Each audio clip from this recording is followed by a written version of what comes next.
wakes up to a new and terrifying threat.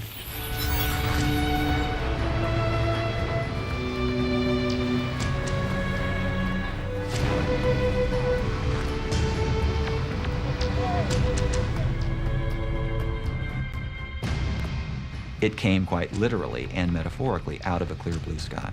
Nobody saw this coming. It was the blackest day in American history. No doubt about it. Someone said, General, you need to turn on the television. I did that. And I watched along with the world as the second jet hit the second tower.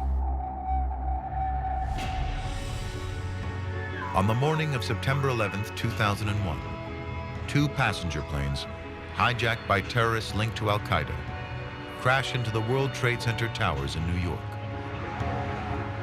When it first happened, and I first realized how bad it was, it took a while to understand how bad it was, and realized it was the worst attack in our history. I remember thinking, well, the world is gonna change. I'm not sure how, but the world is gonna change. 34 minutes later, a third plane, American Airlines Flight 77, hits the Pentagon.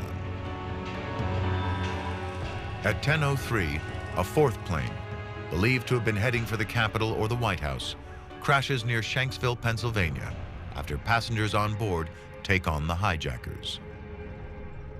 We were stunned, we were frozen. And I know in our small community, that same feeling of helplessness and hopelessness was replicated out across the United States from coast to coast.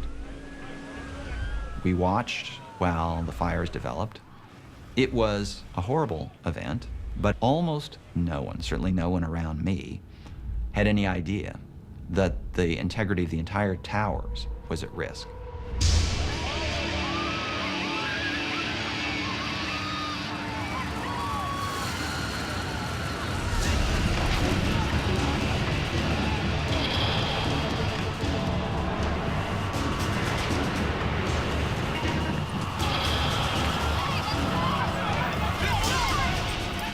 At 10:28, the World Trade Center's North Tower also falls.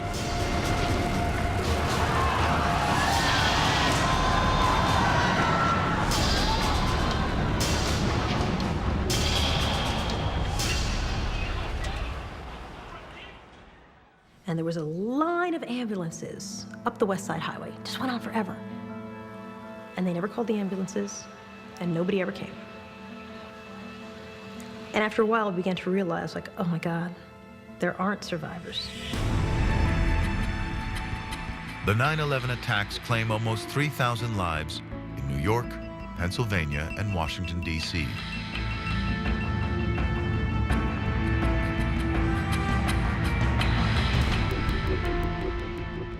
People would walk up 6th Avenue, completely shell-shocked, and they'd be covered in white dust because the towers had just fallen around them. You know, people call 9/11 our generation's Pearl Harbor. It was an attack by an enemy that no one really saw coming. It was devastating. This was seen almost as a declaration of war by Al-Qaeda and transnational extremists on the American homeland.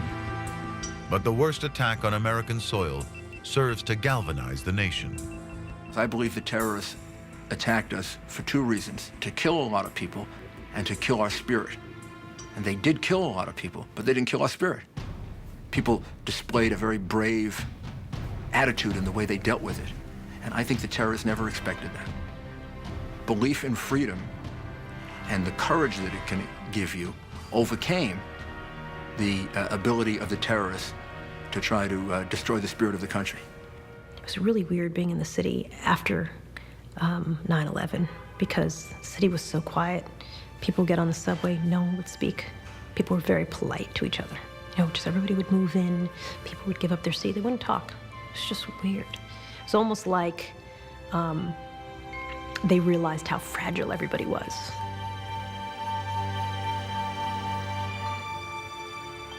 despite what happened and the horror and the loss, kind of amazing that Americans could rebound. And, you know, they came back to New York. America came back to New York and helped New York, and spent money in New York, and visited New York.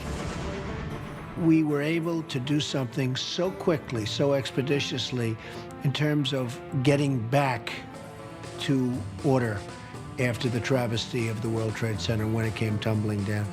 To have done that so quickly is amazing. You have the worst attack in the history of the country in this small little tip of the island, and then 10 years later you go back and it's filled with people. More people have moved there than ever in the history of that neighborhood. Historically didn't have that many families living in it, and now the playgrounds right around the spot where the planes hit are filled with kids. And so there's kind of this sense of like, yeah, you try it, fine. You can fly planes into our buildings, but you know what, we're gonna go back and we're gonna build a new life for ourselves there.